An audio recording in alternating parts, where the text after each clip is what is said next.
Nós estudamos até agora a constituição das cartilagens.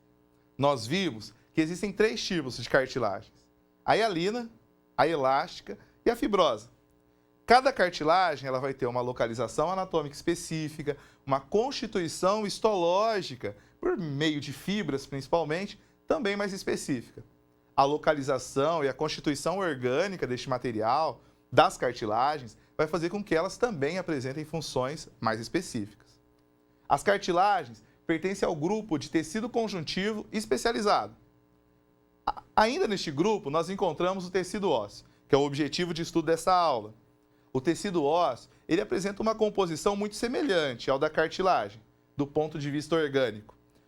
Da mesma maneira que os tecidos conjuntivos, nós vamos encontrar no tecido ósseo uma constituição por matriz e por células. Um ponto importante é que a matriz do tecido ósseo, como todos nós sabemos, o osso ele é uma estrutura rígida. E essa composição da matriz só é possível, essa rigidez, por causa do seu componente inorgânico, representado principalmente pelos minerais, a destacar o cálcio e o fósforo. A presença massiva de cálcio, que leva à calcificação do tecido ósseo, vai fazer com que aquela estrutura semissólida que deveria ser semelhante a um tecido cartilaginoso, agora se torna um tecido extremamente robusto, extremamente forte, como é representado pelo tecido ósseo. Isso faz com que as células localizadas no interior do tecido ósseo também tenham dificuldade com relação à sua nutrição. Por exemplo, uma vez que a matriz ela é mineralizada, ela é calcificada, é praticamente impossível a difusão ou a distribuição de nutrientes e de gases por entre a matriz para que esses gases ou esses nutrientes cheguem às células. Dentro da matriz, nós teremos então uma composição inorgânica e uma composição orgânica. Nós dizemos na histologia que 50% da composição de uma matriz óssea ela é inorgânica e 50% ela é orgânica. A parte inorgânica é representada pelos minerais, principalmente pelo cálcio, seguido por fosfato e outros elementos. A parte orgânica ela é representada na sua maior proporção, aproximadamente 95%, por fibras colágenas do tipo 1, principalmente. Desta forma, a parte orgânica da matriz, ela se estrutura, as células se localizam no seu interior, mas a matriz ela sofre um processo de calcificação, depósito de minerais, o que torna essa matriz mais rígida. Nós temos dois tipos de tecido ósseo, do ponto de vista histológico, o que nós chamamos de tecido ósseo primário. Normalmente, o tecido ósseo primário, ele é o primeiro a surgir na formação dos ossos, ele ainda não apresenta uma calcificação grande, o osso então ele não é tão rígido neste caso, e as fibras colágenas representam a maior proporção da sua constituição. É comum neste caso que o tecido ósseo primário, também chamado de imaturo, ele possua fibras dispersas ou desorientadas ali no seu interior. Esse tecido ósseo primário, gradativamente ele vai amadurecendo, se desenvolvendo e vai se transformar no que nós chamamos de tecido ósseo secundário, também conhecido como tecido ósseo maduro. O tecido ósseo maduro apresenta uma organização completamente diferente do primário. A gente não vê mais as fibras colágenas desorganizadas. Pelo contrário, as fibras colágenas se organizam de forma concêntrica, formando grupos, como se fossem relativos, uma referência ao sistema solar. Existe um canal central, que nós chamamos de canal de Havers, e ao redor as fibras vão se depositando de maneira concêntrica, formando um sistema. O canal de Havers central e o conjunto de fibras, que formam lamelas, depositadas ao redor deste canal, vai formar o que nós chamamos de sistema de Havers. Neste caso, esta organização em sistema lamelar é muito típico de tecido ósseo maduro, diferente do primário. Essa é uma diferença bem gritante entre os dois tipos de tecido. Primeiro, o tecido ósseo primário ele vai aparecer durante o desenvolvimento inicial dos ossos.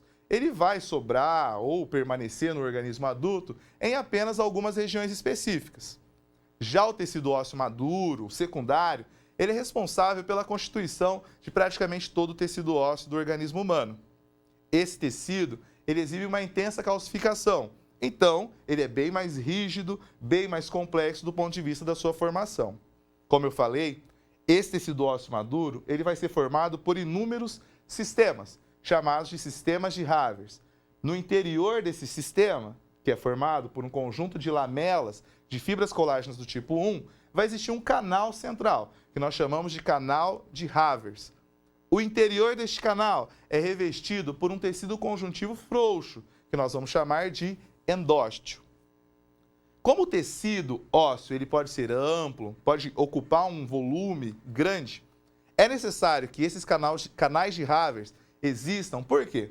É através deles que os vasos sanguíneos, artérias e veias, assim também como a inervação, chega ao interior do tecido ósseo. É por meio dos canais de Havers, que é possível fazer uma distribuição do sangue por entre o tecido. Neste caso, pela formação de canais especificamente. Nós vamos encontrar no tecido ósseo maduro canais centrais desses sistemas, chamados, como nós já dissemos, de canais de Havers, e canais transversais, que vão fazer a ligação de um canal de Havers, de um sistema de Havers, com o canal de Havers de outro sistema de Havers. Neste caso, este canal que cruza os sistemas vai ser chamado de canal de Volkmann.